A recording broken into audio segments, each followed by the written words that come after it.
बिस्मिल्लाहिर्रहमानिर्रहीम। अस्सलाम वालेकुम नाज़रीन, मैं अहमद फ़वाद हूँ और आप मेरा यूट्यूब चैनल देख रहे हैं। नाज़रीन, आज की व्लॉग में वज़ीर ख़ारजा बल्कि इंटर्नशिप वज़ीर ख़ारजा बिलावल ज़रदारी इन्होंने जो दौरा किया भारत का, इस पर कुछ रोशनी डालने की कोशिश करूँगा कि कैसे ये दौरा नाकाम हुआ। एक बड़ी कोशिश की गई इस दौरे के दौरान, उस कोशिश में भी इनको नाकामी का सामना करना पड़ा। इज़्ज़त अफ़ज़ाई भी वहाँ पर इनको खूब मिली। कल जो भारतीय वज़ीर ख़ारजा का बयान था दहशतगर्दी वाला, इसके अलावा भी बहुत कुछ उन्होंने कहा है। कुछ सवाल से तफ़सीलात आपके साथ मैं शेयर करूँगा। मकबूजा कश्मीर के हवाले से भी कुछ चीज़ें आपके सामने मैंने रखनी है कि वो मामला भी कैसे हाथ से निकलता जा रहा है। एक अहम बयान सामने आया है, इस बयान की तफ़सीलात भी आज के व्लॉग में आपके सामने रखूँगा। सबसे पहले तो नाज़रीन, जो भारतीय वज़ीर ख़ारजा हैं उनका एक ये बयान है, ये सुन लें ताकि बैकग्राउंड आपको मालूम पड़ जाए, फिर दीगर डिटेल्स की जानिब आता हूँ। एक तो उन्होंने दहशतगर्दी के हवाले से बयान दिया था और बिलावल भुट्टो को कहा था कि आप उसके रिप्रेजेंटेटिव हैं उस कंट्री के, तो आपका इसी तरह से ही आपको जो है वो स्वागत और इसी तरह की इज़्ज़त अफ़ज़ाई आपकी जो है वो होनी चाहिए थी। लेकिन इसके अलावा भी बहुत कुछ उन्होंने कहा है। तो गोवा में होने वाले SCO इजलास के बाद मीडिया के सवालों के जवाब में इंडियन वज़ीर ख़ारजा जयशंकर ने कहा, दहशतगर्दी को फ़रोग़ देने वाले, इसका जवाब देने वाले और माज़रत के साथ दहशतगर्दी की सनत के तर्जुमान मुल्क पाकिस्तान को इसकी पोजीशन का जवाब दिया गया है। दहशतगर्दी से मुतासरा फ़रीक दहशतगर्दी करने वाले के साथ नहीं बैठ सकते। तो ये बड़ा इम्पोर्टेंट चीज़ उन्होंने जो है वो कही है। और 1-on-1 मुलाकात के हवाले से भी इस वक्त जो है वो इतलात सामने आ रही हैं कि एक कोशिश की गई थी कि बिलावल और जयशंकर इन दोनों की 1-on-1 एक मुलाकात हो जाए, लेकिन इस मुलाकात से इनकार हुआ। ये मुलाकात नहीं की गई और ये वाला जो इनका बयान है ये इसी तनाजुर में ही दिया गया कि दहशतगर्दी से मुतासरा फ़रीक दहशतगर्दी करने वाले के साथ नहीं बैठ सकते। इसके अलावा नाज़रीन, जयशंकर के मुताबिक दहशतगर्दी से मुतासरा ख़ुद का दिफा करते हैं और दहशतगर्दी का मुकाबला करते हैं, यही हो रहा है। इनका यहाँ आकर ऐसे मुनाफिकाना बयान देना कि जैसे हम एक कश्ती के सवार हैं, वो दहशतगर्दी कर रहे हैं, दहशतगर्दी के हवाले से मौक़िफ़ वाज़े रखें।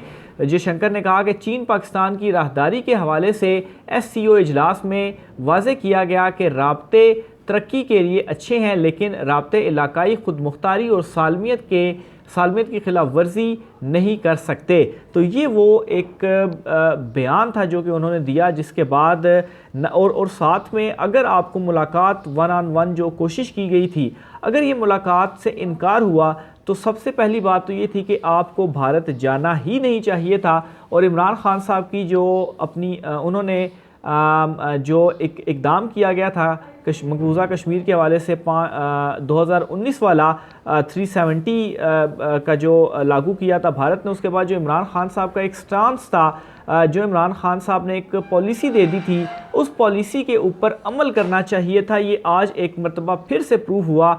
लेकिन खैर, बिलावल भुट्टो को जिन लोगों ने मशवरा भी दिया, और ज़ाहिर सी बात है बिलावल भुट्टो वैसे तो नहीं जा सकते, ओवरऑल बहुत सारे जो हैं वो चीज़ें इसके अंदर शामिल होंगी, और ये वहाँ पर गए और एक नाकाम दौरा करके आए हैं। और इसमें पाकिस्तान की एक किस्म की जो है वो हज़ीमत का आप कह सकते हैं, क्योंकि ज़ाहिर सी बात है बिलावल भुट्टो वहाँ पर पाकिस्तान को ही रिप्रेजेंट कर रहे थे, तो उन्हें अगर अपना ख्याल नहीं था तो एटलीस्ट पाकिस्तान का ही ख्याल करते और ये जो दौरा था वो ना करते। अब मैं इसको थोड़ा सा कंपेयर करूँगा कि साबिक भारतीय सरबराह हैं SA दौलत, उन्होंने मकबूजा कश्मीर के हवाले से एक बयान दिया जिसमें वो ये कहते हैं कि मकबूजा कश्मीर भारत के हाथ से तेज़ी से निकल रहा है। तो एक तरफ तो नाज़रीन जो पाकिस्तान का मकबूजा कश्मीर के ऊपर मौक़िफ़ है, और दूसरी तरफ ये अगर साबिक भारतीय सरबराह हैं के, वो ये बयान दे रहे हैं कि भारत के हाथ से मकबूजा कश्मीर निकलता जा रहा है, तो इस मामले को देखते हुए पाकिस्तान को ज़ाहिर सी बात है पाकिस्तान के पास भी इन तमाम तर चीज़ों के हवाले से इंफॉर्मेशन ज़रूर होगी, तो अपने मौक़िफ़ को मज़ीद मजबूत करने की ज़रूरत थी। लेकिन भारत जाकर वहाँ पर जो एक ये नाकाम दौरा किया, इससे मज़ीद जो एक बेइज्जती है वो तो बिलावल भुट्टो ने जो है वो उनके हिस्से में आई, लेकिन दूसरी तरफ उनकी प्रायोरिटीज़ और उनकी पॉलिसीज़ और एक किस्म का मुस्तकबिल के हवाले से पता चल गया कि वो वज़ीर ख़ारजा के ओहदे के लिए कितने ज़्यादा नाअहल हैं और उन्हें वज़ीर ख़ारजा होना ही नहीं चाहिए था। बहरहाल इंटर्नशिप वज़ीर आला भी उन्हें इसी वजह से कहा जाता है। तो भारतीय खुफिया एजेंसी इराक़ के साबिक़ सरबराह एस ए दौलत ने कहा है कि मकबूजा कश्मीर भारत के हाथ से निकल रहा है। ये एक इंटरव्यू उन्होंने दिया है और इसमें मज़ीद वो कहते हैं कि मकबूजा कश्मीर आज़ादी की जदोजहद मकामी अफराद कर रहे हैं, इसमें किसी मुल्क या एजेंसी का कोई किरदार नहीं है। मकबूजा कश्मीर में भारतीय फ़ौज हर थोड़े अरसे बाद सुस्त पड़ जाती है। मकामी अफराद की जानिब से आज़ादी की जदोजहद के बाद मकबूजा कश्मीर की सूरत हाल यकसर तब्दील हो गई है और अब हालात भारत के हालात से भी बाहर हैं। उन्होंने कहा कि कश्मीर की आज़ादी में किसी भी बैरूनी हाथ के शामिल होने के शवाहिद नहीं। ऐसे दौलत ने कहा कि पाकिस्तान की जानिब से कश्मीरियों की सिफारती और इखलाकी हिमायत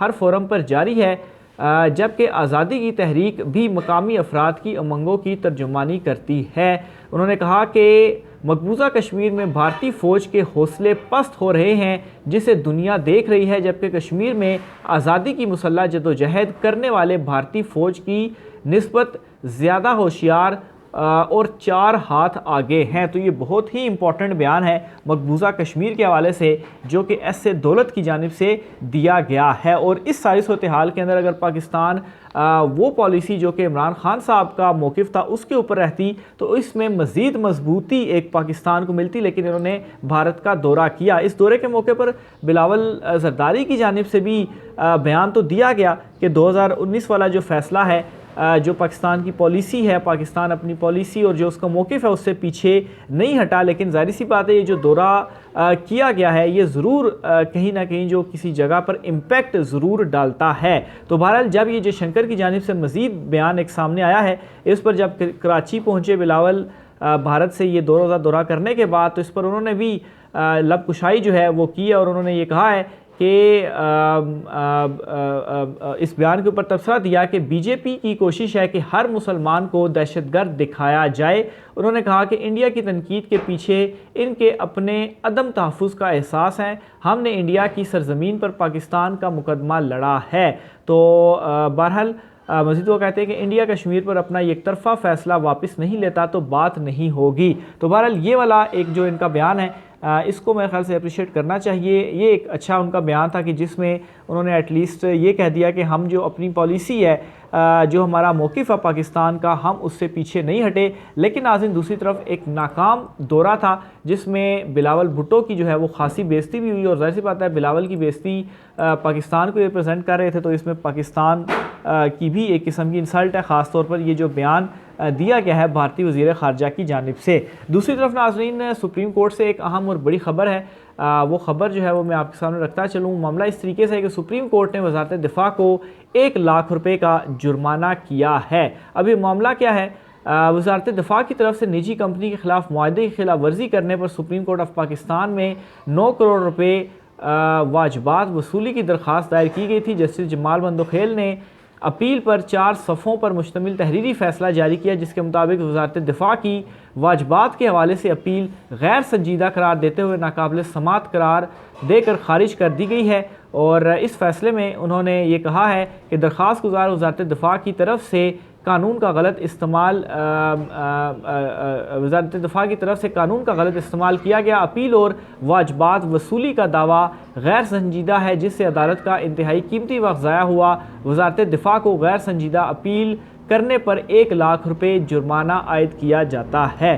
तो ये मामला है। इसके अलावा इससे पहले ट्रायल कोर्ट और हाई कोर्ट ने भी वज़ारत दिफ़ा की दरख्वास्त पर इनके ख़िलाफ़ अपना फ़ैसला सुनाया था, जिसके बाद सुप्रीम कोर्ट से रुजू किया गया था। आज सुप्रीम कोर्ट ने भी वज़ारत दिफ़ा की निजी कंपनी से 9 करोड़ वसूली की अपील नाकाबिल समात करार देकर खारिज करने के साथ 1 लाख रुपये जुर्माना आयद किया है। तो ये सुप्रीम कोर्ट ऑफ पाकिस्तान से अहम खबर थी। इसके अलावा जो मामलात हैं इलेक्शंस के, सुप्रीम कोर्ट ऑफ पाकिस्तान ने कल की जो प्रोसीडिंग थी उसके बाद ये कहा था कि वो कोई एक मुनासिब हुक्मनामा जारी करेंगे, लेकिन फ़िलहाल वो मुनासिब हुक्मनामा सामने नहीं आया।